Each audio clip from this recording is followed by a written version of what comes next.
John Gallagher, welcome to the show this evening. Thank you. Excited to be here.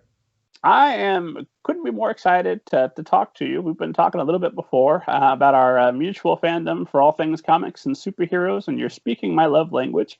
And I'm crazy about Max Meow, Cat Crusader, which is available now, esteemed audience.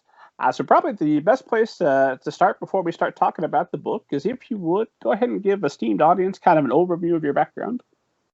Well, right now I am my day job for the last 5 years has been as art director for Ranger Rick magazine. So it's a kids' nature magazine. A lot of people either love it or they don't know that it existed, but it's been around for about 80 years. And I studied graphic design and have been doing comics, though, since I was 5 years old. And it really started because I was watching Super Friends, and my mom found a comic book for me, when I was 5, and it was a Shazam Treasury size edition. And from that moment on, I was just mesmerized. And but today, I've been doing self-published works for the last 20 years. And Max Meow is my first major publication, with someone like Random House, which I'm excited to be with. And it's just been a lot of fun, in just the past couple weeks with Max launching. Super Friends. I've got a bunch of old Super Friends action figures in the back of my house where you squeeze the legs and the arms move to punch. Oh, the superpowers. I'm old enough that I had the Mego action figures, which are, the 8-inch, and had them all. And I had the Star Trek figures, and I just loved to come up with stories as a kid. And I was always really adamant, like, don't call them dolls. So I think my imagination was always sort of going. And I think for Christmas one year, maybe just a year later, my dad picked up The Great Comic Book Heroes. And it was put together by the cartoonist Jules Pfeiffer. And in the foreword, he had a drawing that he had done when he was 9 of his first comic book. And when I saw that, everything clicked, because I liked to draw. I liked comics and superheroes, but I'd never thought about the fact, like, I can be creating comic books. And I just took, a piece of paper and folded it in half and started drawing a cover. And I actually duplicated his. I think it was like Radio Comics, because this is back in 1941, I believe. And so it was very much like with the 3 circles down the side with the hero and the title at the top. And so I'd say my origins of comics go all the way back to the Golden Age, in a sense.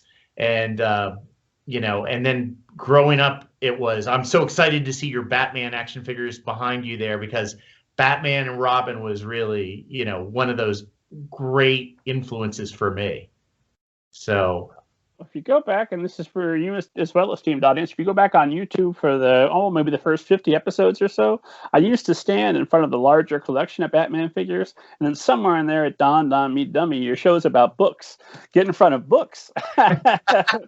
But you see part of the collection, and I've got them all the way up till Batfleck, and I can't wait to buy my Robert Pattinson Batman. It'll have a place of honor on the shelf, assuming that movie, knock on wood, actually comes out.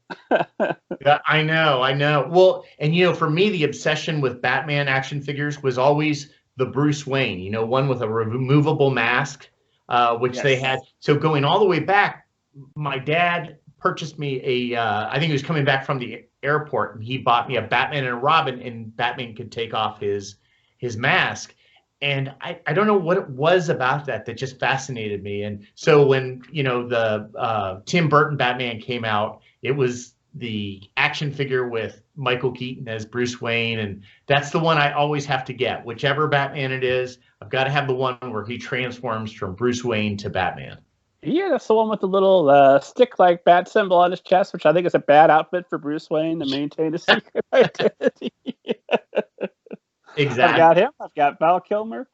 I think I've got Clooney.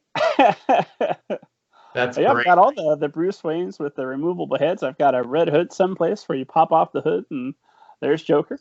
Oh, wow. Fantastic. So Okay, so tell me about Transmission Man, right? That's the start? Yeah, well, the first comic that I drew was called Transmission Man and Carburetor Kid. And I didn't know what a transmission or a carburetor was, but it sounded good. And the alliteration could not be beat. And I basically, there were a couple things I picked up from that first drawing that I did where the character was shooting lightning bolts from his hand. So that was something that I almost always had happening. I always had the cape sort of flowing up.